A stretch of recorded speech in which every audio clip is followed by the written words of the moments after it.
Yo, yo, yo. Where my people at? We about to finish this video up. We gotta finish this video up.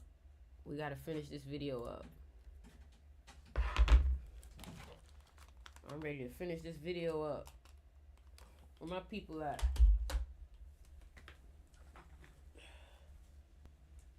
Let's finish this video up.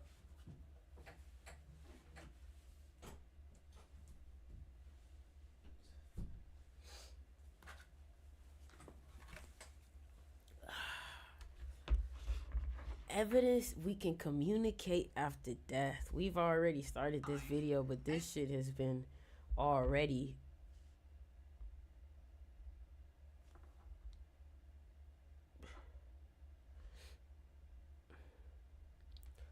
we about to get this shit started up.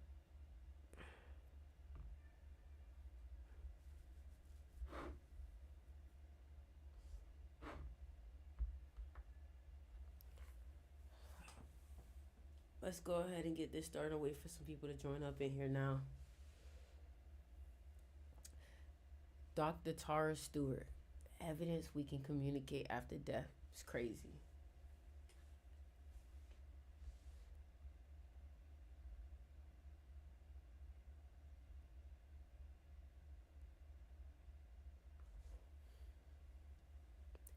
Where my people at? Where my people at? It ain't that late now. It ain't that late now. It ain't that late now. It ain't that late now for us not to... Come on now.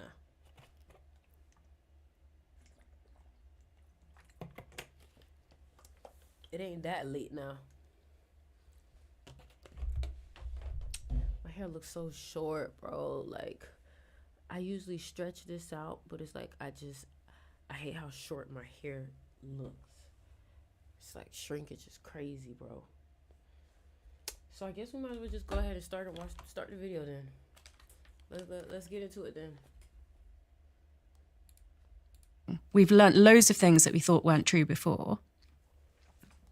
I strongly believe there's a benefit to humanity of raising this kind of question and having this conversation, which I ask you why it's a taboo conversation. Why shouldn't we be enlightened? Why shouldn't we feel better? Why shouldn't we be more connected? Whatever we've been doing up until now certainly hasn't been working. When was it that you made the decision that you were going to write a book about this called The Signs? Was there a particular moment in this process where you realized that you were going to dig deeper and that then you were ultimately going to share this with the world? I wasn't intending to write a book at all, but I'd got to the point where I had something that I could share with people that I actually thought would be useful. And at this point, you're communicating with Robin? On a daily basis. On a daily basis? Yeah. Give me some colour to that. What does that mean? Give me some examples if you can. Well, either will be that, like, I'll ask a question in my mind and the answer will come in my mind, but I know it's not my own thought. Or I'll just get a direct, message from him in my mind that I know isn't me. But mostly it's the signs. So I've talked to you about the first anniversary and how hard that was. By the time of the second anniversary, I was actually in America. And I'd been filming in studio for a week, and then I was on the road on the Navajo Nation, and I was due to fly out of the Navajo Nation on the second anniversary of Robin's passing. And by that point, I was feeling a bit like I'd completely burnt out, and I had a choice about how to reemerge, whether that was going to be in a good way or I wasn't going to be able to make it. And I had this analogy of a phoenix rising from the flames in my mind. So on that trip, I said, darling, send me the sign of a phoenix. You said that to who? To Robin, in my head. And I chose the phoenix because it's really unusual. So it's not like if I said, a dog, I'm probably going to see a dog on the pavement every day. But I chose something that is not an easy thing to see. And I was actually in Oklahoma City where you wouldn't expect necessarily to see something unusual. Every single day between my hotel and the studio, I went through Chinatown and I passed a restaurant called the Phoenix Garden with a big emblazoned sign. And on the way there, I had had an indirect flight from Boston, and the flight leaving Boston was late, so I missed my connection in Chicago, and I had to spend a night in Chicago, and then I was, late for filming and stuff. And so when I was leaving to go to LA, I was leaving on a Sunday, and from the Monday onwards, I had a podcast every single weekday in LA.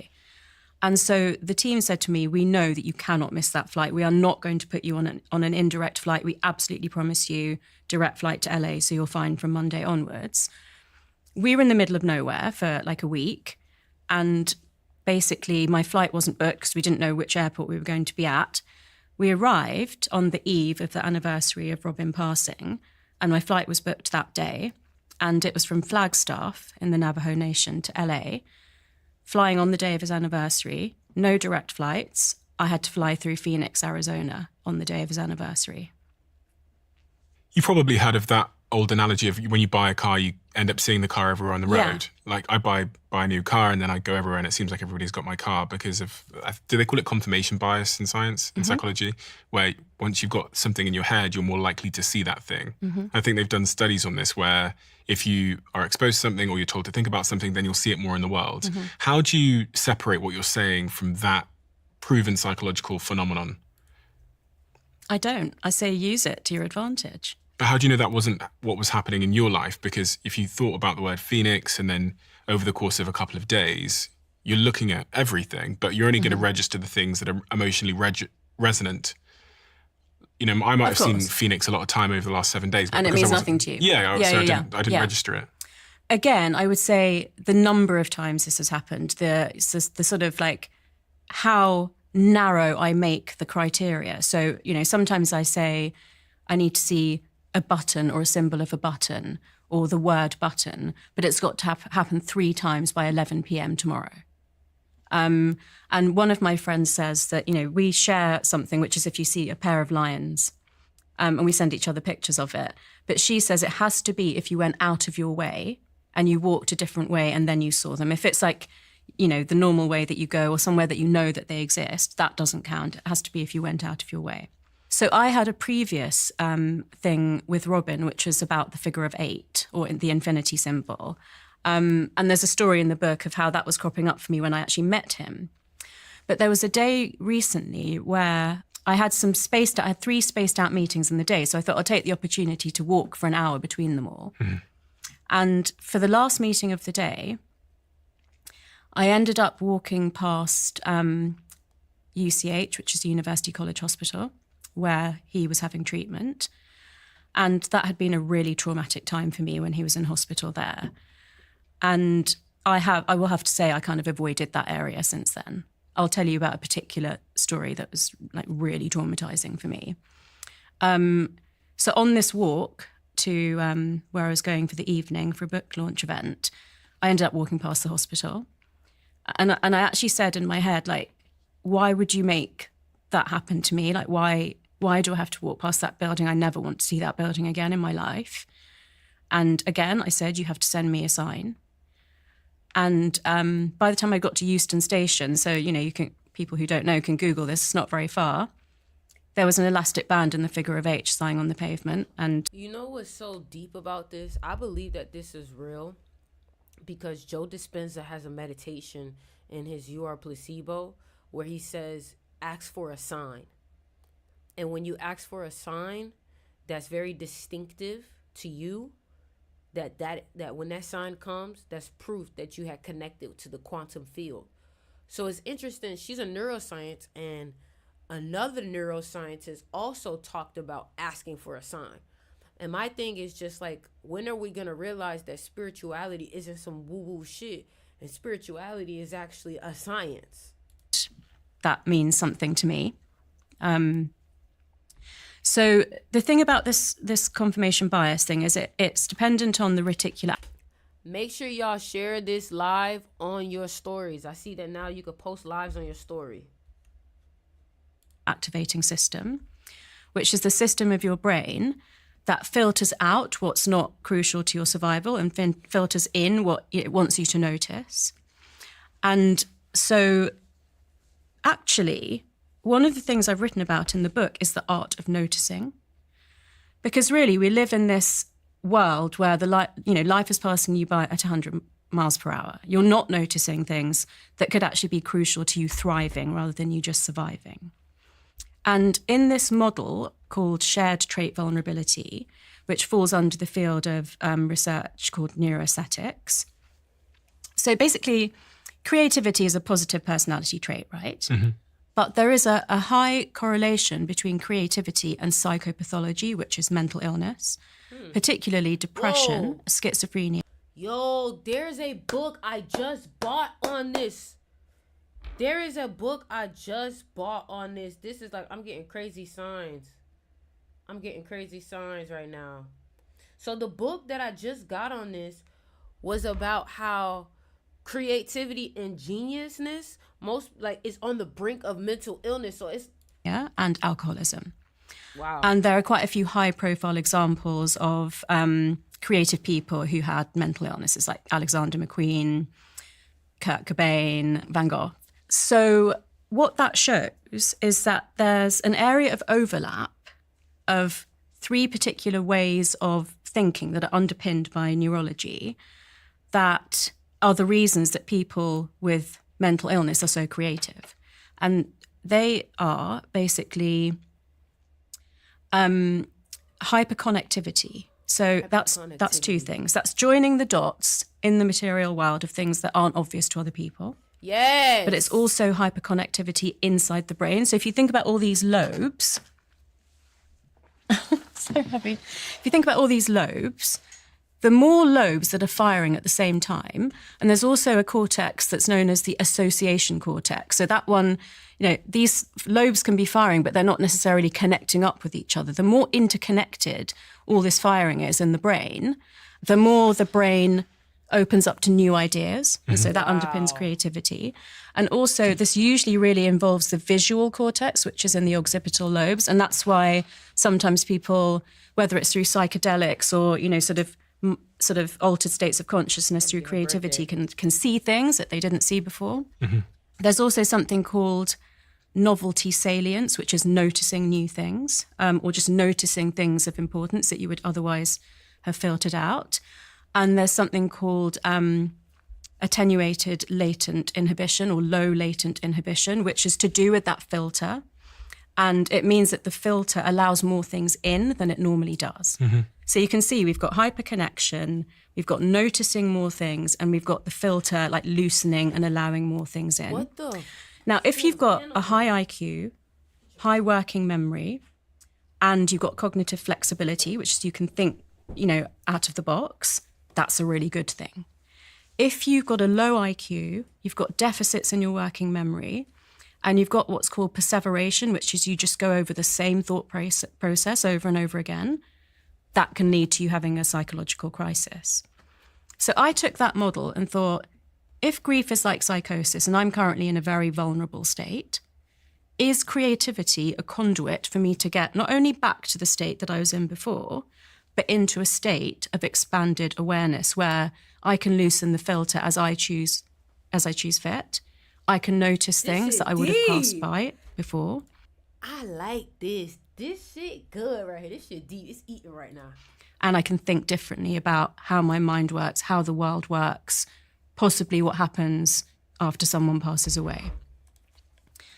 And then I went and, looked into near-death experiences and terminal lucidity and dark retreats. Like I said, I went down a rabbit hole. And what did you find in that rabbit hole?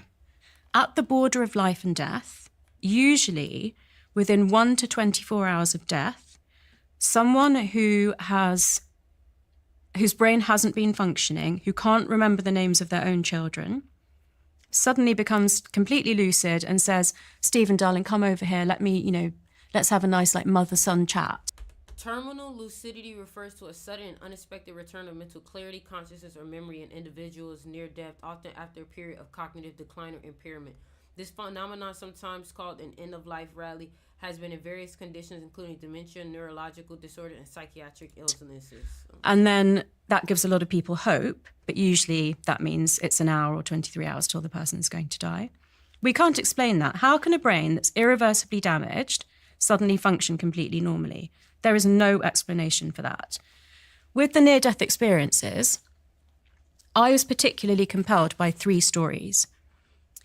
Dr. Mary Neal, an orthopedic surgeon, she's in that Netflix documentary, Surviving Death. She was submerged underwater for 15 or 20 minutes. She should never have been able to be resuscitated. She describes her whole journey of going to another realm, seeing, a being of light, being told that her life isn't over. She has to turn back and return to the physical world, even though she could see her bloated body and her friends trying to reach her to resuscitate her, and they couldn't. Dr. Eben Alexander, who wrote Proof of Heaven, he is a doctor. He was an atheist. He was in a coma with bacterial meningitis and was pronounced clinically dead, and then basically came back and said that he saw heaven, and he now believes in a God that is benign, that cares about the future of humanity. So for me as a doctor, hearing these stories from other doctors was really, really convincing. And then there's one story that Dr. Bruce Grayson told me. He's a professor of psychiatry at University of Virginia, who has done 50 years of research into near-death experiences. Wow. I'm not gonna lie, y'all. This really has me thinking, like, we really don't know what's possible. And I'm so glad that at least technology is allowing us to at least see the possibilities. If this doesn't show you the possibilities of your mind and how you can instantly become that version of you that you want to, I don't know what will. And he told me the story of a patient in ICU who kept going into cardiac arrest. And he had a primary nurse who was a young 20-year-old nurse, and they had a really close bond. And one weekend, she had time off for the weekend, and he had a different nurse looking after him. And he went into cardiac arrest, and he had a near-death experience. And in that near-death experience, he saw his primary nurse. She said to him, "Your life isn't over. You have to go back and get better. And please tell my parents I'm sorry about the red MG." So he wakes up in ICU. He's got this replacement nurse looking after him. And he says, the strangest thing just happened. I had this experience of being in this other world. I saw my primary nurse, and she said I had to come back. And she also said, tell my parents sorry about the red MG. So the temporary nurse bursts into tears, runs out of the room. He has no idea why. Someone comes in and says, what's just happened? He explains, and they tell him that his primary nurse was given a red MG for her 21st birthday, took it out for a test run, crashed it into a tree, and died. What? Now, he didn't know she was dead. Huh? But he saw her on the other side, and she told him to come back. Whoa. And the guy that told you this story was who, relevant to the patient? Who said that? Dr. Bruce Grayson. He has done 50 years of research on near-death experiences. He's got over 5,000 recorded cases of patients of his own that he's looked after that have had near-death experiences. And he also shared with me the numbers of... If you have not watched the TV show, The OA, on Netflix, that's exactly what this talks about too. Near-death experiences and jumping into other realms with the near-death experiences. I knew that that show was ahead of the time. I just didn't know a lot of this will come this fast. Now it has me really wanting to dive into my own mind and see what's really possible. Because my thing is, as a person who has been grieving myself, there's a way to talk to the other side. Like, it's so crazy because today I was literally talking to somebody about that process. Let me show y'all my experience. I want to show y'all what happened real quick. One day I felt a weird urge to go to my dad's grave, and I did not know why. I don't usually go to my dad's grave, but for some reason something said go to your dad's grave today. And when I went to my dad's grave, mind you, he's in the wall, right? So he's really not in the ground. This was literally, hold on, let me show you. This was literally in front of his grave. Do you know this was literally in front of his grave? And he's in the wall. So the wall is like right here. And then the ground, like the little patch of dirt that's not, nobody's in the ground. It's just like grass and dirt. it says dad. Right in front. I was like, what are the odds? I get here and it's right at the moment that this thing says dad. Cases that other people have on databases. So, you know, we're looking at Crazy. over 10,000 cases globally recorded at the moment. What is it that you believe based on those near-death experiences like the Red MG story and based on this phenomenon of terminal lucidity?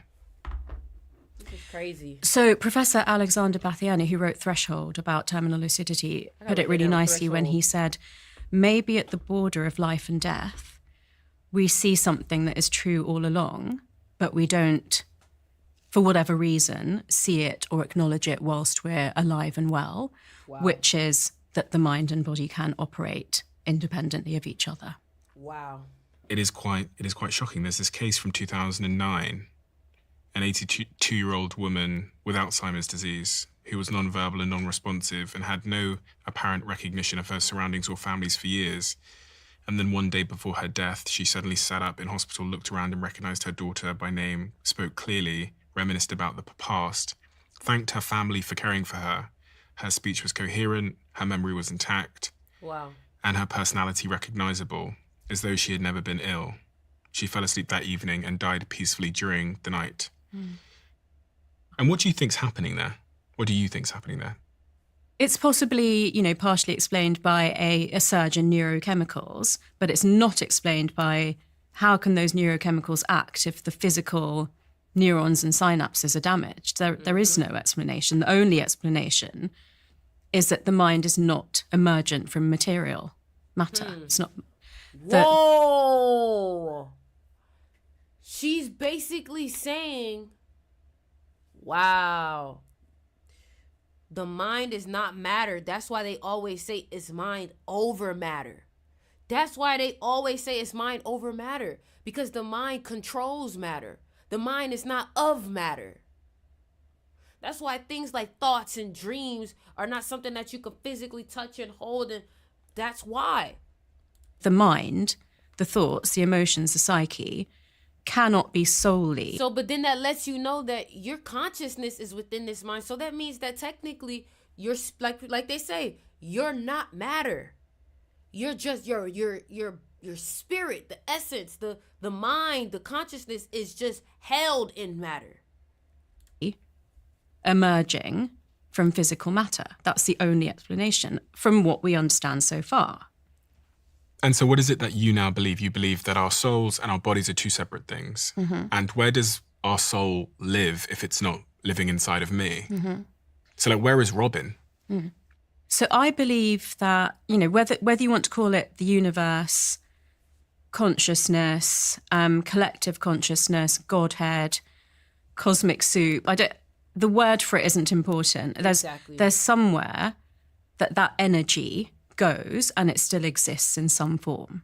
And if you believe in reincarnation, then you may believe that it then enters another body as a vessel and, you know, has a different life. But it doesn't go away. Yep. How do you know? I'm going to say something that I know you're not going to like, but I know because I feel it personally. I feel it like with the person I've been closest to in my entire life, who I know would never leave me if they didn't absolutely have to. But I can back that up to the extent of I can say you can't prove that this isn't true. I can back that up with everything that I put in the book. And I'm not the only one. Dr. David Eagleman at Stanford says, you know, this idea of the brain being like a radio and receiving signals from outside, we can't prove it, but we categorically cannot say it's not true. For everybody that's on TikTok, if you want to see the full screen and see this in a higher quality, click the link in my bio, the link tree, and join me on Twitch. If you already have a Twitch profile, I'm going to put my @name in there. So if you look in the comment sections, that's my @name. If you already have Twitch, the app, click the link in the bio, link tree, and join me on Twitch. Professor Donald Hoffman suggests that space-time is not the basis of how the universe works, suggests that consciousness is the basis of how the universe works. We can't prove that's not true. And I find that really exciting. I mean, as a scientist, you're supposed to challenge the status quo. You're supposed to be curious. Exactly. You can't, as a scientist, believe that everything we know now is all there is. There's no point to being a scientist if that's what you believe. I asked you this question about the gym earlier on about, is it kind of like training in the gym? Are there things you think people could do to heighten their ability to speak to loved ones that might have passed, or to heighten their ability to tap into signs? So I go through this in the book, and I chose the order quite carefully. So I talk about neuroaesthetics, which is, noticing beauty, basically, if not like actually engaging in the arts. There's a lot of evidence for engaging in the arts in terms of like increasing your novelty salience, which is noticing new things, which is part of the journey of opening up that filter. And then there's a whole chapter on nature, because I think a lot of signs come from nature, like butterflies, robins, sort of, spiral formations, cloud formations. So noticing nature more can help you, also to receive these signs. And then community is a huge part of it, because, if I had this conversation with you and you totally shut me down and said, it's not provable, this is ridiculous, I'm not airing this episode, that would have a very different effect on me to you even being open to like asking me challenging questions that I welcome, but also engaging in this conversation and sort of, maybe feels a little bit like maybe questioning, some things that you might do differently. So those are three very important parts of like sort of part 2 of the book. Part 1 is more about what are signs, what are you missing, have you been receiving signs already? One of the things that when I was going through my sort of transition from like being religious to being agnostic, I'd say, because I wouldn't call myself an atheist, is I was watching all these atheist minds debate and talk and stuff. And one of the things one of them said is that if coincidence didn't happen in our lives, then that would be a miracle. Like statistically, mathematically, if at some times you don't think of Dave and then the phone rings and it's Dave, that would actually be more mathematically improbable than it happening sometimes. If you think about, if you had this on a distribution curve or something, it is likely mathematically that really unlikely things will happen sometimes. Okay. Everybody's saying it's great quality on Twitch. Thank you. I'm telling them, come on. So I've always had that in my head as a way to sort of rationalize coincidence. So when coincidence happens, I think, well, probabilistically, really unlikely things have to happen. And if they never happen, then that's a miracle. Okay. Does that make sense? Yeah, it makes sense. Like mathematically, you would say like likely things happen often, unlikely things happen less often, extremely unlikely things happen way less often. Yeah. That's like the nature of like maths, right? Yeah. So when extremely unlikely things happen, I say actually that makes sense because probabilistically those things happen infrequently. They're not happening every single day. Like right now, I'm thinking of, I can name 10 people. I guarantee when I go to my phone, none of those 10 people have texted me. But if I do that every day, one day I'm going to say, hey, Steve, checking in, which makes sense because of the laws of probability. But I don't want you to do that. I want you to just like be open to naturally thinking of someone and seeing if that does happen, or, or asking for a sign and seeing if it comes into your life. That's all I'm asking. Like what, just try it. It's not going to hurt you. And I'm not just saying that to you. I'm saying it to everyone. And how do you think that would benefit me? I think it makes you believe in something bigger than yourself. Yeah. And why is that so important? Because I think a life where all you're trying to do is get through and meet your needs life can be better than that. I think a life where you feel more connected to yourself, to others, to something greater, gives you purpose. There's a lot of research that shows that having a purpose that transcends just yourself is actually really healthy and important. And what is that for you now, that transcendent layer in your life? How do you define it? Is it a religion? Is it something else? It's definitely not religion. I guess it's spirituality and, a form, which will mean different things to different people. I love that spirituality is becoming so much more. I love it. Like, it's definitely about caring for humanity. Is it a god?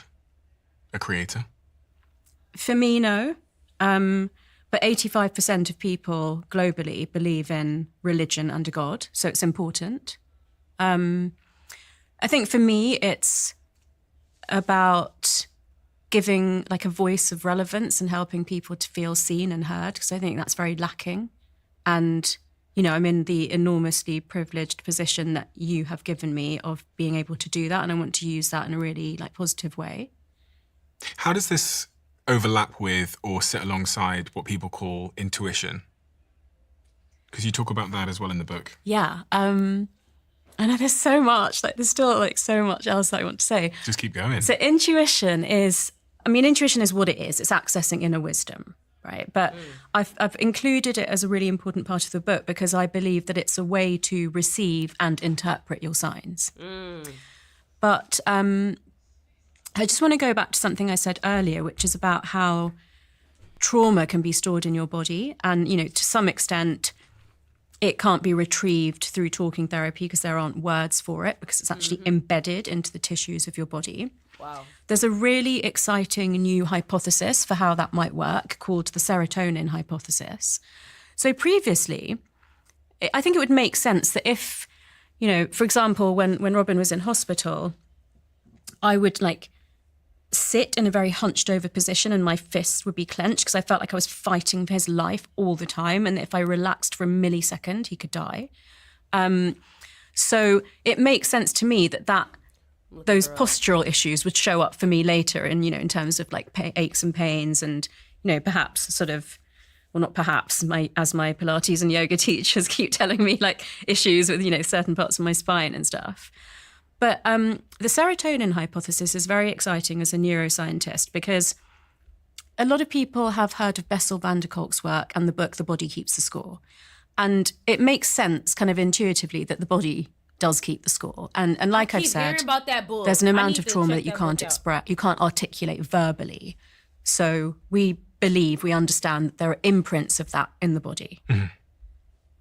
But we've never really understood how that works. And I've talked before, I think with you, about intuition through a process called Hebbian learning, which is neurons that fire together, wire together, gets pushed deeper and deeper into neurons from the outer cortex, the limbic system, the brainstem, into gut neurons. And that's why intuition is called gut instinct. Gut instinct. And we understand that through stress postures, you could have bracing patterns in your muscles for the trauma that you've experienced.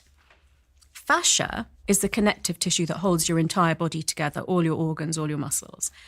And until fairly recently, fascia was thought of as a vestigial organ. It was cut away in surgery without thinking that it would have any effect on the rest of your body. Now it's understood more to actually be an organ of its own and an important one. And the serotonin hypothesis goes some way to explain how the level of constriction of capillaries and the amount of nutrients that's released to skin, fascia, and muscle is a mechanism for how trauma is held in the body. And with that in mind, what do we do to get rid of that trauma held in the body? Physical activities. So dancing, singing, drumming, humming, chanting, massage, yoga, craniosacral therapy. Wow. And you'll notice the ones I started with are, very related to ancient wisdom. So our ancestors knew this. For example, in ancient Greek burials, they would wail and beat their chests. So they were getting rid of grief by screaming, but also by beating their muscles and letting trauma exit their body. I'm very well aware that that's deep. There's probably a lot of people who have sent this conversation to a friend. Where can I read? She is amazing. And my thing is, they're saying that her birthday is August 7th. Let me see. No. Her birthday is August 3rd. That's my dad's birthday. See, that's that shit right there. That's that shit right there. That's crazy.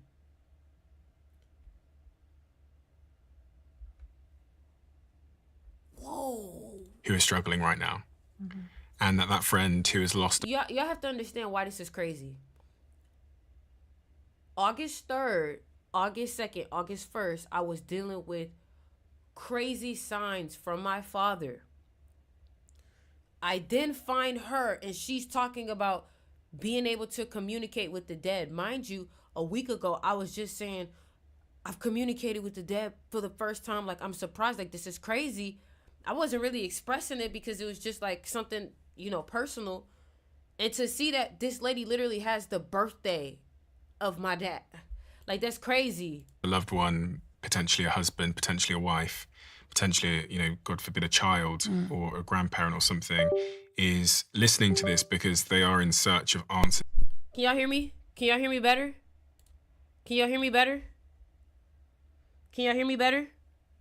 Can y'all hear me better?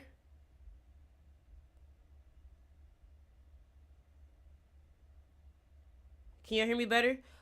Did y'all hear what I said, or do you guys want me to repeat it? I could repeat it.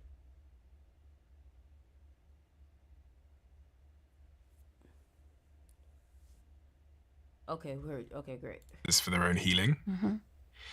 You've been there. You may still be there in some degree. If you were to advise them on their own healing journey, what advice would you give them? The first thing would be to not repress or deny how they're feeling, and, really feel the emotions that have to come along with grief. I had amazing talking therapy, which definitely helped me a lot. So if people have access to that professionally, then great. If not, then, if you've got close friends that you can talk to, then talking it out does help. But I've really learned that there's a limit to how much that helps, and that some sort of physical therapy is really helpful as part of it. Those would be the basics, I would say. Time in nature has been so healing for me. Some form of creative outlet, whether it's making or beholding. So you don't have to be good at art. If you draw, a picture of how you're feeling emotionally, or a sketch of your loved one, it doesn't have to be good. You get benefits from doing that. It's an creative outlet for your grief.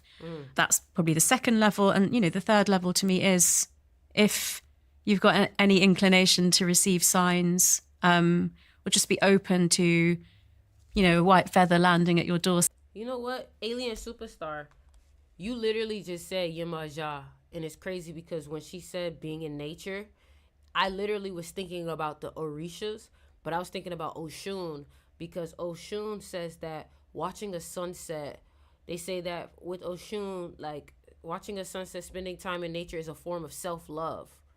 So it's crazy that you even just mentioned an Orisha, and I was literally thinking about step, or a bird coming to visit you, or something that means something to you, then that can bring a lot of comfort and guidance and joy.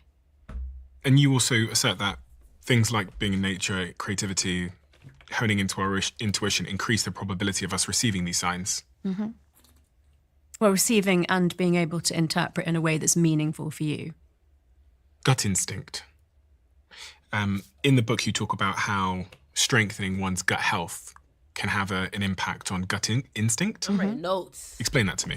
I'm writing notes. Gut health. So the body is basically the physical foundation for, all of your senses to be able to flourish, to your higher mental faculties to be able to flourish, and ultimately for, whatever spiritual experience you have of life to be able to be at its fullest and best as well. So taking care of the physical foundations is really important. And, we could talk about all the usual things like sleep and diet and exercise, mindfulness, stress management. But I want to really focus strongly on the gut-brain axis, because a lot of new research has come up since I wrote The Source. So it's actually, we know a lot about this bidirectional communication between the brain and the gut. It's actually a three-way system, which is the brain, the gut itself, the gut neurons, and the gut microbiome, which is trillions of bacteria and fungi and, organisms that are basically determining the health of our entire If y'all haven't yet, make sure you follow me if you are here on TikTok. System, because they're connected to our immune system, to our skin, to our oral microbiome, and the brain. So the way that the most direct access you have to your brain is through your gut. the gut is the most direct way that you can influence your brain, and you can do that through exercise, obviously diet, Exercise, diet. supplementation, even like meditation and art and music therapy have a beneficial effect on your gut microbiome as well, which has a knock-on effect on the neurons and the brain. And they communicate with each other many ways, mostly through the vagus nerve. What's the vagus nerve? The vagus nerve is a cranial nerve, so it comes from your skull. It's Latin for wandering because it's the longest nerve that goes through your body. So it goes, there's two, the right and the left, and they go all the way from your cranium. What's my cranium? Your cranium is the bone around your brain. Yeah.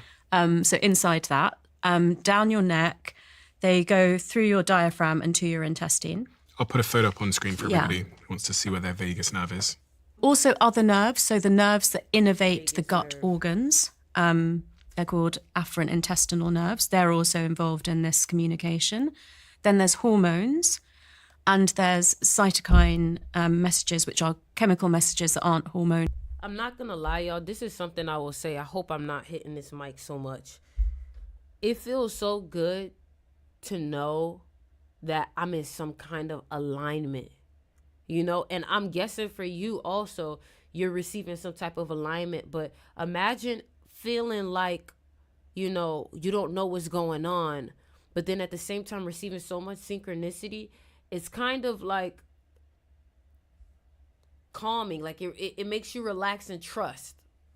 And I think that in this day and age right now, like I feel like even me watching this makes me realize how much I don't believe sometimes, and how much I don't trust, even though there's tons and tons and tons of proof that you can trust that energy that you can't see. Your immune system actually also produces neurotransmitters, and there are immune cells in your brain as well. So those are all the ways that we know currently that the brain and the gut communicate with each other. And so what does this mean in terms of my gut health and ways to influence my brain? Does it mean that I need to be really big on my prebiotics and my probiotics to make sure my gut's intact? And if I do that, then my intuition will be sharper. So that's true. But I always like people to understand what's behind that, not just mindlessly take prebiotics and probiotics. So what we're trying to do is reduce inflammation throughout the system. And so basically, because the brain is a small organ in our entire system, but it uses up at least 20% of our energy. So it's very vulnerable to what we call oxidative stress or free radicals. So every time like there's any turnover of cells in our brain or our body, basically as we live the wear and tear of daily life, we release free radicals, which are molecules that can damage cells, particularly nerve cells. And because the brain has such high turnover of energy, it's particularly vulnerable to free radical attack. So reducing inflammation and putting things that are neuroprotective around it, like certain vitamins and minerals, is really important. And the hippocampus part of the brain, which it has high cell turnover because it's to do with memory, laying down memories, and obviously well into adulthood, we're still doing that. That's also very vulnerable to free radical damage. And that's why we can get memory and cognitive impairments and dementias as we get older. So the modern Western diet causes something called dysbiosis, which is that your gut isn't in a good state. And that creates a cascade of inflammation and releases molecules, some of which can cross the blood-brain barrier and therefore cause inflammation in the brain. So we want to minimize that as much as possible and put in as many protective and beneficial factors as possible. If we're doing that, the system's in what we call homeostasis, which is good balance. It's kind of starting to take care of itself. It's got all the nutrients that it needs. It's hydrated, it's oxygenated. That's when you've got extra resources to do the higher mental functions. And up until today, pretty much, I've described those as being able to solve complex problems, being able to think flexibly, creatively, override your biases. But now I'm proposing that there's more than that we can do. There's accessing levels of intuition that we didn't know we had. Very much through... But my thing is, when I was saying this shit in 2020 on TikTok, niggas was calling me woo-woo. That's all I'm saying. That's all I'm saying. Like, it gets so aggravating sometimes being ahead of the curve because she right. There was people who were literally injected with things against their will because they were saying the same things that she was saying. Can you believe that? Through the same mechanism of how I described trauma being stored in the body, hidden wisdom is also stored in the body. It's not just in your brain. Wow. And therefore, the same therapies like beholding and making art, humming, drumming, storytelling, dancing, yoga, just movement can help us to access that intuition that isn't just in our brain and our mind, and take us to a next level of intuition that's not just cerebral, it's physical. Wow. I've just invested millions into... brother. I love you, but no. You use the word dark retreats. I've never heard that phrase before. So dark retreats come from a Tibetan religion or philosophy, but it's seen throughout the ancient civilizations. So the ancient Greeks and Romans used to bury people actually for days, and then they would come out and be like the seers and the mystics of that community. But there's most research available in dark retreats because it's still... If you guys want to learn more about spirituality and the things that I teach about neuroscience, I teach about these things also.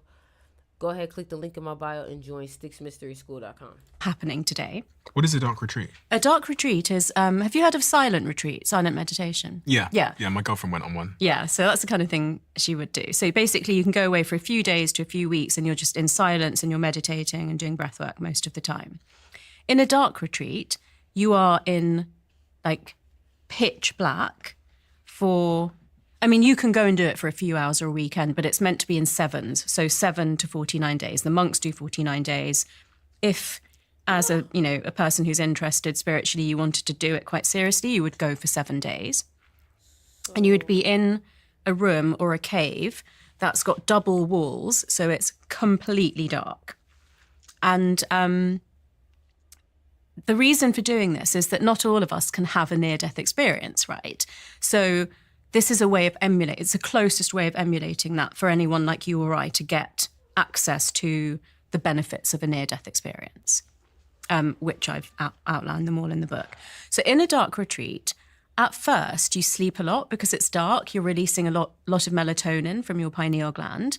So you fall asleep in darkness, you awake in darkness, and basically that kind of makes you feel more sleepy, so you sleep a lot. After a couple of days, you start to see like pulsations of light. It might be like little shooting stars or kind of just like little sparks here and there. And then eventually it feels like the walls are dimly alight. If you guys want to watch, I'm sorry for keep pausing it. If you guys want to watch this on a really good quality, like full screen, click the link in my bio and come on Twitch. All right, I'm done. So in complete darkness, you start to see light. Follow me on Twitch. Obviously, there's an element of like you hallucinating at this point. And so after 3, 4, 5 days, you will actually start to see animals, real or sort of fantastical. And eventually people see like deities or beings like people do in near-death experiences. Wow.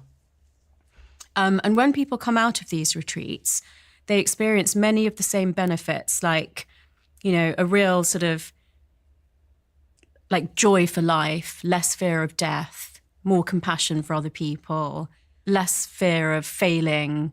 So, taking more healthy risks. So it's a way basically of emulating a near-death experience. And it therefore convinces you that there's more than you can see in your day-to-day life, and therefore that expands your mind in a way that's beneficial. Yeah, it's another example of an altered state of consciousness. You can also get altered states of consciousness through conscious connected or holotropic breath work and through the use of psychedelic plants as well. How do we know that it's not just a changing of our neurological state or the chemicals in our brain that are causing us to interpret things differently with our senses, because, we've all, many of us have experienced having some kind of stimulant or psychedelic or some compound in a rave or at a festival that's made us see the world differently for a moment. And science would say that's just the neurochemicals in our brain doing different things, which are changing our perception. They wouldn't say necessarily that it's a different realm or a different dimension. Yeah, and I think you're right. I think it is that. So as a neuropharmacologist, I, understand as much as the research says about it's mostly, like I said, in the body, in the brain with psychedelics, it's mostly 5-HT or serotonin 2A receptors. Make sure y'all follow and me. There's a level of hyperconnectivity within the brain, particularly, as I said, in the visual cortex here, which allows people to see things that they don't normally see. And I think the way to apply that in your life is that it's a glimpse into what's possible. Once you've experienced that, it could either be that you find other natural ways of experiencing that. So there's a paper I can forward to you that shows that certain forms of conscious connected breath work produce the same effect as a moderate dose of psilocybin. Which is magic mushrooms. Yes. Yeah. And this research came out after psilocybin was banned, and practitioners thought, well, what are other ways that we can help people to achieve these altered states of consciousness? And personally, I believe that, having like a completely like awe-inspiring experience in nature, or for me, like the ballet, particularly when I've been so lucky sometimes to sit in the wings and you just completely feel like you're part of it. I mean, I've literally had a spiritual experience sitting in the wings watching, actually it was one of my friends, the principal dancer, dancing. Just so overwhelming. It was completely an altered state of consciousness. Wow. So there are other ways of accessing that. I don't know who needs to hear this, but this goes to show you a lot of y'all art really takes people to altered states of consciousness, especially when you're making your art from an intention of purity. So I want y'all to realize that, like, some of y'all are sleeping on your art and you thinking it's just some song, it's just some video, it's just some painting, and you don't really understand the potential of what it could do. But I think it depends like why you want to and what it means to you. But at minimum, these sorts of things that I'm talking about are ways of understanding that there's more to life than what we know. Mm-hmm. And how does that meaningfully change, like, the concept of what happiness is and contentment is and, like, living a good life is? So what I think is really Tia? interesting is that we don't actually have to experience certain things ourselves. So there's a lot of research that shows that students from various different areas of expertise who simply learn about near-death experiences actually get some of the same benefits, and that these can last for over a year later. So understanding that when someone sees that there's something greater than us, when someone sees the interconnectedness of everything, when someone understands how small some of their problems are in the greater, picture of things, helps people to be more compassionate, more grateful, kinder to others, less materialistic, is really interesting. And I think anything that we can do to help us, free us from some of those chains that I think hold us down in the material world, particularly in the Western world, it's healthy for us physically, mentally, emotionally, but it also brings in this element of spirituality that I think is just so lacking in the world at the moment, and Thank could you. be so helpful, because if we look back at the way that our ancestors used their senses and their intuition to interpret the land, like a cloud formation could mean that rain's coming, but it could also mean that your ancestors were talking to you. Wow. Just seems like such a beautiful way to live. And when we lived in Paleolithic times, we didn't have spare resources for having fun, but we adorned ourselves, we danced, we told stories, we made, cave art. So I think that just really reminds us that those things that are often seen as luxuries or frivolous, they're not at all. They're fundamentally important. Believing in these things itself is good for us. Is that what you believe? You believe that believing in something transcendent, whether it's spiritual or religious, is actually just good for us. So that's reason enough to believe it. It's reason enough to believe it, but I think it will naturally change what you do once you believe it. You're not going to live in the same way if I already feel like what I'm gonna do after this live is gonna be like connected to this, because it really does alter how you think. believe some fundamentally different things. And the ways in which it changes what you believe. Make sure y'all follow me on TikTok. So, quick question: how many of y'all are here for the first time, and how many of y'all are like, "Damn, I haven't seen you in a while"? Let me know if I showed up on your For You page for the first time, and let me know if this is the first time in a long time. Are you saying that is reason enough to believe it, like to want to believe it? I think it's reason enough to try it. Yeah. I mean, sometimes it causes people through human history to do awful things, right? To kill themselves, to strap bombs to themselves and do horrific things because they believe in something transcendent. It can also lead to like destructive behavior. I mean, I don't think there's any evidence from near-death experiences that that's the case. I think I know what you're referring to is something that's, more fundamentally like religious. And because I was watching that, Jack told me to watch this Capturing Bin Laden documentary, so I was watching it last night, and these people flew themselves into buildings because they believe in, they were obviously radicalized in various ways, but they believed in going to a afterlife that would be better than this one, and that they were sacrificing themselves for the greater good. So I guess it's a side point that but the belief in transcendence itself in some regard isn't necessarily always going to guarantee our behaviors on this planet are productive. Yeah, and I was going to say, like, perhaps it's something more dogmatic, but I think you're absolutely right to raise that point. And I'm not trying to sit here and say, I found like the perfect solution and everyone should do this and it's all good. Like, I know that's not true. I'm not trying to say that at all. I think we should absolutely be questioning everything that I'm saying, and I will keep questioning the way that I'm living my life and keep trying to learn and grow. I guess the point is just the belief in something transcendent. Does that make our lives necessarily better? I guess the answer is it can. Yeah. I'm really obsessed at the moment actually with this idea of purpose and meaning, because obviously we're living in a society that's more and more individualistic, and independence is kind of vogue. And because of a variety of things that have happened over the last 50, 60, 70 years, we have more independence. Women in particular have a lot more independence, which I think most people are very supportive of. Mm-hmm. We have more choice than ever before. And with choice comes independence. I can choose now when I have a family, and maybe I couldn't choose before. Mm-hmm. And with choice and with freedom, I think some of our more short-term hedonistic desires and temptations take hold, and we end up sacrificing the tribe and shared responsibility and dependence. And a lot of our meaning came from like those things. Mm. So I feel to some degree that when we think about how we ladder up from like me to like my family, to my city, to my nation, and then maybe to my God, those layers have fallen away. And now for many of us, it's just me. Mm-hmm. And that's causing a crisis of meaning and purpose in life, because we're kind of unanchored. Yeah. What's your perspective on this? And do you think it's true that we're more unanchored than we've ever been? And how do you think we get back to that if we can relate to feeling a little bit lost and unanchored, and the sort of prevalence, in my view, of people having more and more midlife crises and turning to religion or spirituality or something?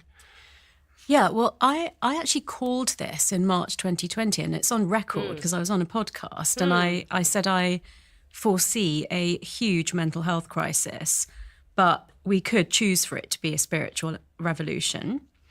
And so then obviously the rest of the pandemic happened, and then there was sort of a return to society, which I think people found really hard mentally as well. And at the same time, there was the cost of living crisis, the wealth gap, a new war, the crime rates, certainly in London, like just for my life experience, they had, significantly grown for reasons that we're all contributors to, but, it changes how safe you feel in society. And I'm a big fan of technology. Obviously, I'm a scientist, but it is ironic that we seem to be more disconnected than ever when in one way we're more connected than we've ever been before. Mm-hmm. And I've said this before, but I'll say it again. I think the way out of that is a return to ancient wisdom, to true connection, which I believe can coexist with being technologically connected and advanced. I don't think she's saying I think we can coexist. I don't think it was ever meant to be disconnected. I think even understanding the brain is a form of technology.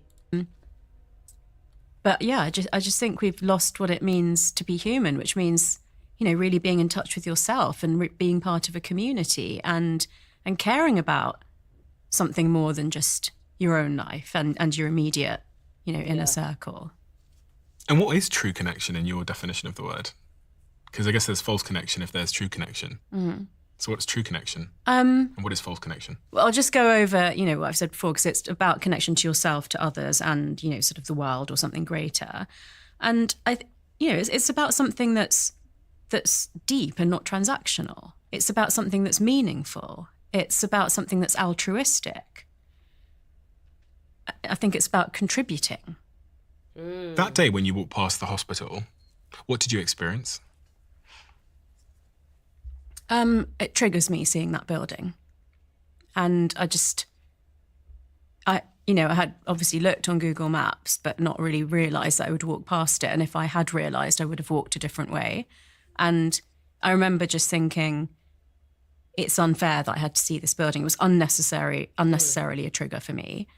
And obviously saying to Robin, you need to send me a sign. But there's a reason for that, which is, you know, I mean, I went to that hospital every day for a month for his first day and I think about 3 weeks for the second one.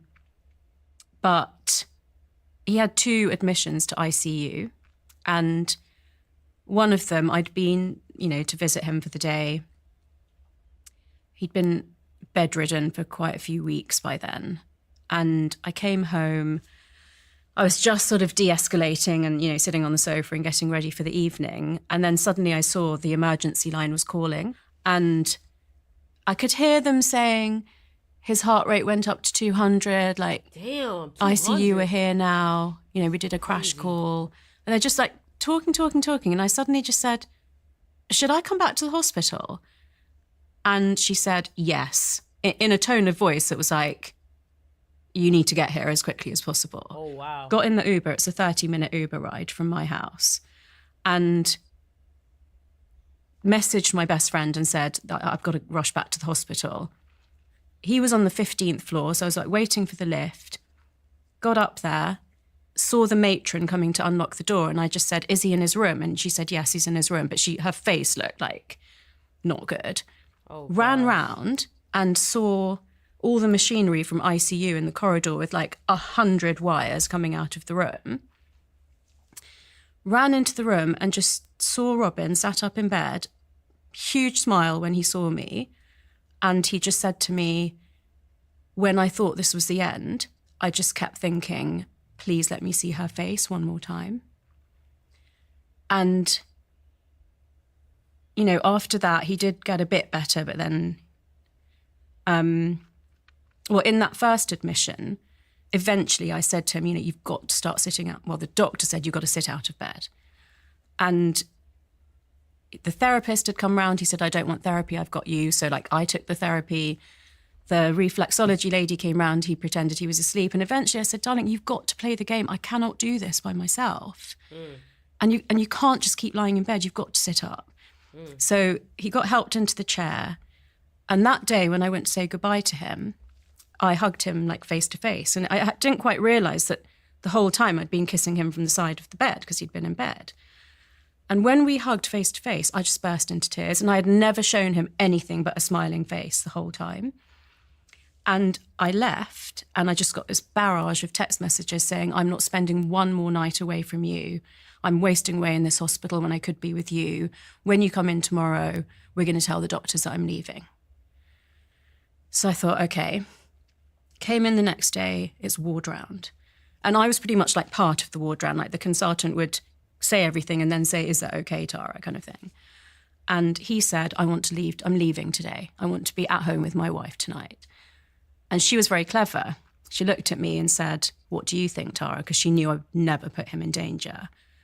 But also, I'm standing in front of the man that I love, and I'm either going to tell him that I don't trust him, I don't trust his decision-making, the person who always had my back, or I'm going to have to show him that I have his back just like he always had mine.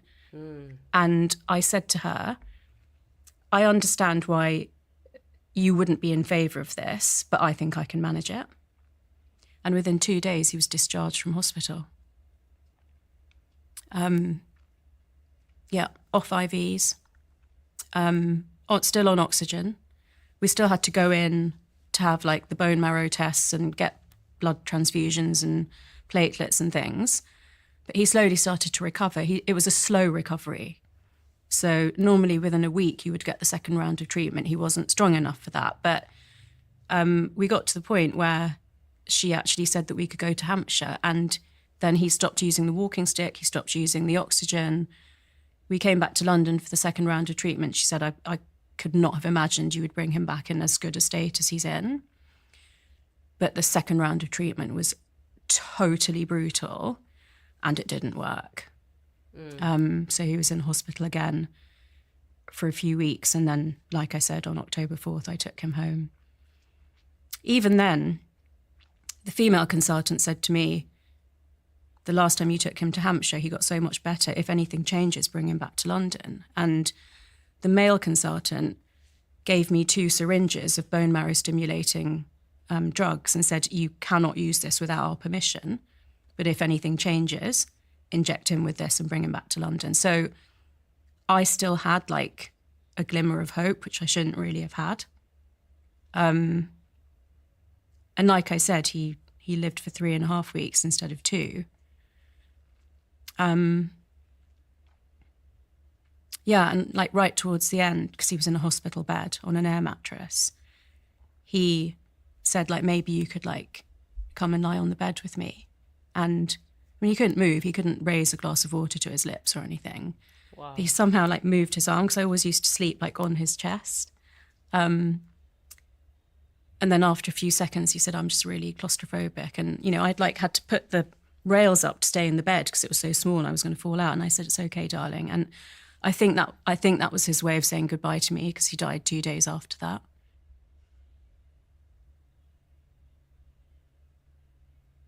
What's on your mind? Just like very sad. I know, bro. I don't want him to get forgotten. I've dedicated like my book to him. But I also know, because we've had this conversation, that there's still like something that I have to do in this life, which was I was just about to say, I want y'all to understand that no matter what, that death is leading her to another part of her destiny. Like, even in this video, she probably don't even know how many people this video alone is gonna help. the reason that I had to stay. So, yeah, I think there's like a purpose to fulfill that Exactly. that Robin wants me to. So that's what I'm going to do. How do you think about falling in love again? Because I've played out the horrific thought myself in my own life of losing my partner, and how difficult it appears to be from this vantage point to fall in love again and meet people and to think about those things again. Like how do you think about that? So I actually experienced unconditional love, which I didn't believe in. So the first time Robin said to me, "I love you unconditionally," because I had some baggage from a previous relationship, I said, "Don't say that, because I don't think that exists." And he never said it again. But every day for the rest of his life, he showed me that it was true. So at some point, I just knew it was true. I would say, obviously people say things like he would want you to be happy. And, I was still wearing my wedding rings for over 2 years. And, even some of his friends said, "You don't need to wear them anymore." But I said, "I want to." And I wore them for as long as I still needed to.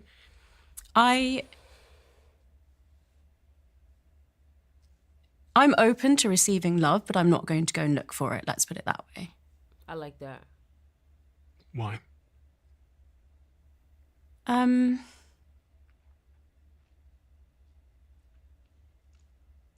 don't know. I mean, it's not really my style anyway, but I think I've been so lucky with what I've had that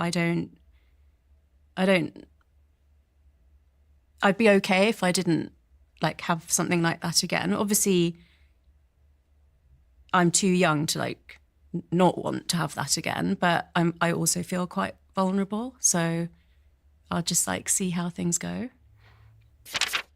I've watched so many entrepreneurs treat sales like a performance problem when it's off. And if I told you I'd been through what you've been through, and I asked you the question, should I go and look for love again? What advice would you give to me? If I'd lost my partner and I was, 4 years now? Away from that? Nearly. Yeah. What advice would you give me about love? I think it's very personal. I think, you know, if you want to be in a relationship, that's absolutely fine. If you're not sure, that's fine too. I think there's different levels of how long it would take people. I do know that when, you know, the majority of voices were around me were sort of saying like, it's okay for you to do that again, that one of my friends who's engaged to someone who was a widower, he said to me at the time, I'm telling you right now, 2 years it's not long enough. And that felt like a relief. So obviously it's almost another 2 years now. I think I believe that if love is meant for me, then it will come to me. So I'm just calm about it. How are you different? Like, what are the very material or like very obvious ways that you're a different person on the other side of this? What would your friends say if I said, how is Tara different? Well, I think they would say that I'm a lot more like fragile and vulnerable because they're like very, very protective of me still. I know what they would say because some of them have said it, and I didn't really like to hear this at first, but they said you're going to be able to help so many people. You know, the first time someone said that, I was like, I've been a doctor, I've been a coach. My whole like personality is about helping people. I didn't need my husband to suffer horrifically and die so that I can help people. But now I do actually feel that I can and I want to. And what do you want to help them with? And who do you want to help? People that are grieving? Not just people that are grieving. I think, you know, people are struggling and suffering in different ways, and people really, really want to feel seen. And I think that's like an important place where I would love to do something. I think I've got more and more curious about the idea that I might be wrong about subjective reality and how I see things. And so I wondered if there's a clearer definition of the subjective reality that you see. Like, do you think we are these spirits that inhabit our, and then like, why?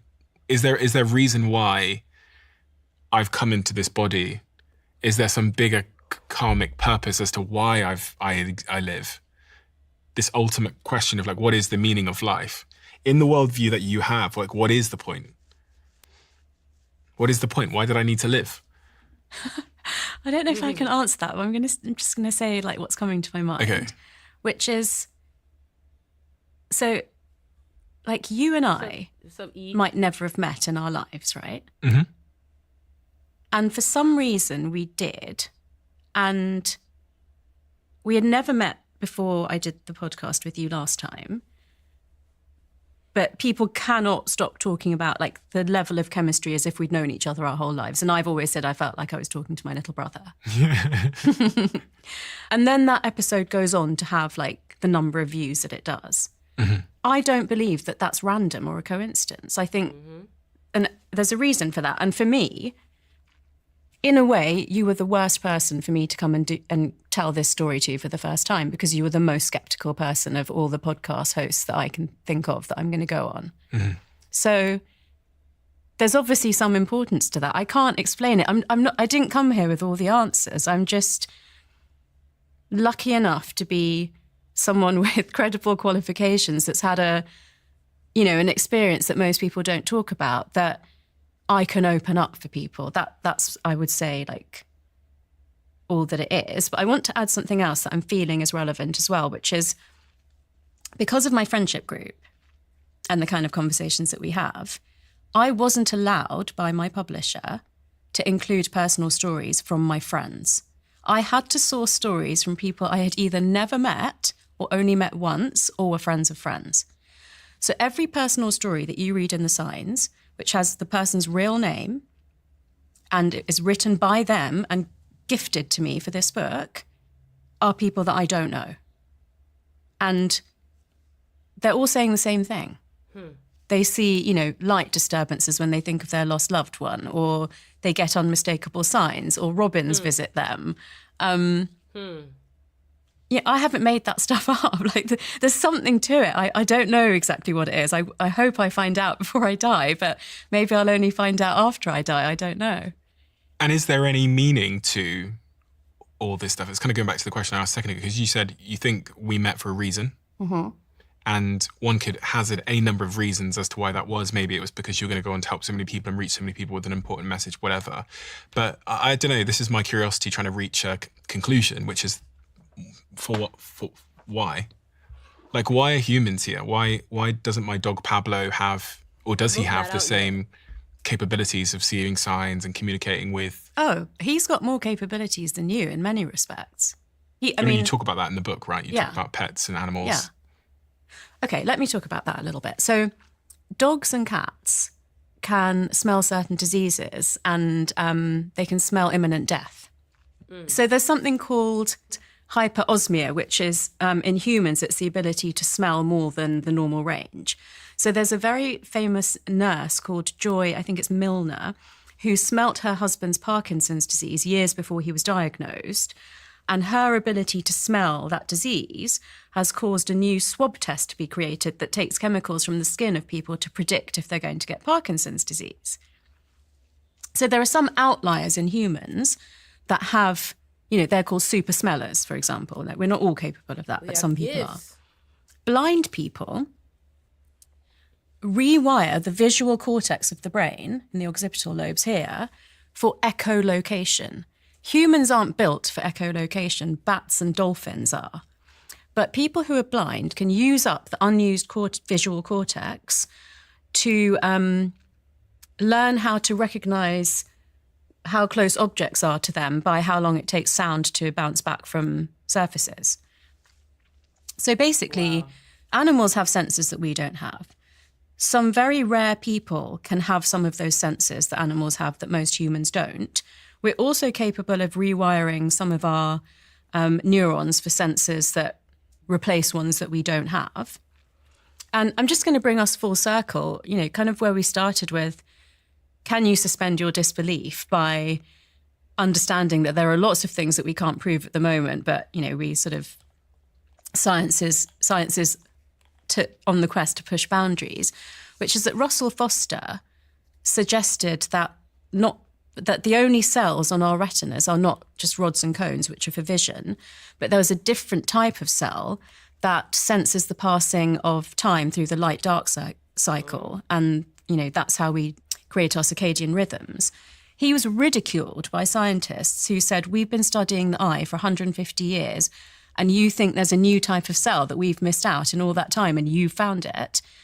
And sure enough, now there are identified cells called melanopsin cells, which blind rodents can still keep to the circadian rhythm because they can sense the changing light and dark cycle. Wow. But if you put opaque contact lenses on them, they drift off the circadian rhythm.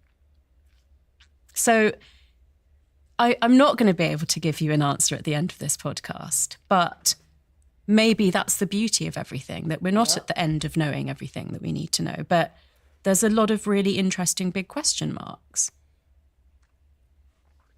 Do you think we'll ever figure out these answers? Do you think science will ever get there? Do you think there'll come a day when we make discoveries that prove that many of the things that you write about in the signs are, in fact, true? Like scientifically justifiable, repeatable? Yeah, I think so, but I don't think we'll be here at that point.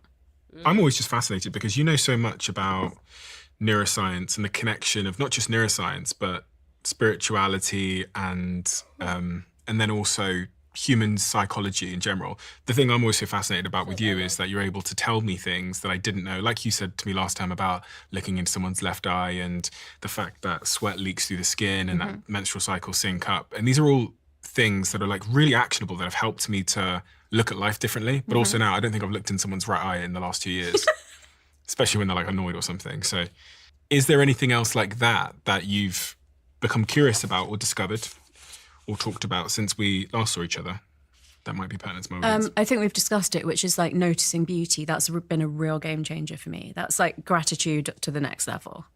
And that's an active practice of going through life looking for something beautiful. Well, it was, but then it becomes a habit. Yeah, okay. And it's producing oxytocin, just like gratitude practice does. So obviously it's kind of self-rewarding. So then you naturally want to do it more and more. But I notice I point it out to people more as well now, which is that I'm obviously trying to like create a bit of a like crowd effect, not consciously, but I just can't help myself. Like if I see something really pretty, then I'll say, oh, like, did you see that? Certain people do that often. They do seem to be the happiest people. Like my girlfriend does that all the time. Does she? She'll like stop the car because there's a flower that we need to go spend 45 seconds looking at across the other side of the road. Yeah.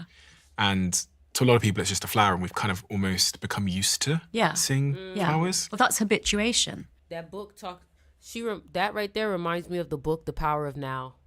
Yeah. So even if you walk past like an amazing tree or an amazing building every day, eventually you'll just not notice it because you're habituated to it. So saliency is, keeping yourself primed, like what I call the art of noticing. Mm-hmm. And where are you right now in terms of your journey of grief? I mean, much better is the first thing I need to say, because obviously it's been a long and dark time. I know I'm not there yet because there is a part of me that is like afraid to let my light really shine. Explain that. I think I sort of touched on it before, that if I feel like if I like throw myself back into my career now, because I've had quite a few years out and it becomes really successful, that there's a level of guilt associated with that. But I felt that. At least I'm aware of that. I've had a few conversations with close friends about it. I have quite a timeline ahead of me because of book publication and book promo and then next things that we might do. So I think I just need to keep working on that as things unfold. I know it's wrong, but it's how I feel at the moment. We meet up again in 10 years' time. Obviously, we're going to see each other before then, but say we get together in 10 years' time and this next season of your life has been a great success. What happened? Wow. I got over myself and put myself out there and really shone, and it actually did really help loads of people. Look at the smile on your face as you say that. Yeah.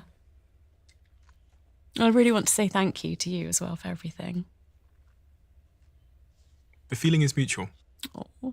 It really is. You were transformative for this show, and everywhere I go still today, people come up to me and tell me about how that conversation helped them, it inspired them in some way, but also it helped them understand, as you said earlier in this conversation, that all that we know isn't all that there is to know. Yeah. And just that, I've tried to play a bit of a skeptic throughout this conversation. I am naturally skeptical, but the other thing from being a podcaster, the other thing that happens to you is you become more open-minded. It's almost this paradox. If you think you're going to learn more, but actually through the conversations I've had, I've realized that there's so much that I don't know. And actually that's forced me more into an agnostic position than I was before. And what I mean by that is it's forced me into a state where I can't fall into the trap of thinking I know things. Yeah. So this is also why I find it hard to commit to any belief, like a religious belief or atheism, because I continually sit here over and over again, and someone will say something to me, and I'll be skeptical, and then I'll reflect, and then I'll look at the research or the science or whatever, and I'll change my mind. And if you change your mind that many times, you realize that your mind should probably not be fixed to any position. I love that. I'm so proud of you for hearing that. That's an incredible thing for people to hear. But it's true, and I hope that of my audience. I sat with my team a while ago, and I was saying, do you know what DOAC stands for? It stands for Diary of a Seer, I get it. But it also stands for people that have that are dreamers, that are open-minded, which is the O, that are in search of increasing their awareness, and that could be in any definition that you want to describe it, whether it's awareness of health, psychology. Y'all, I enjoyed this video. I really did. This video did something for me, and I'm so glad that I was able to have this experience watching this with y'all. I'm definitely going to be doing this a lot more. I just want to make sure that you guys go ahead and follow me. Make sure you guys go ahead and subscribe. Stay connected. And I'm going to be here tomorrow because this was fun. This was fun. I appreciate y'all so much. And keep paying attention. Keep your mind open. And yeah, check this lady out. Her name is Dr. Tara Swart. SWART.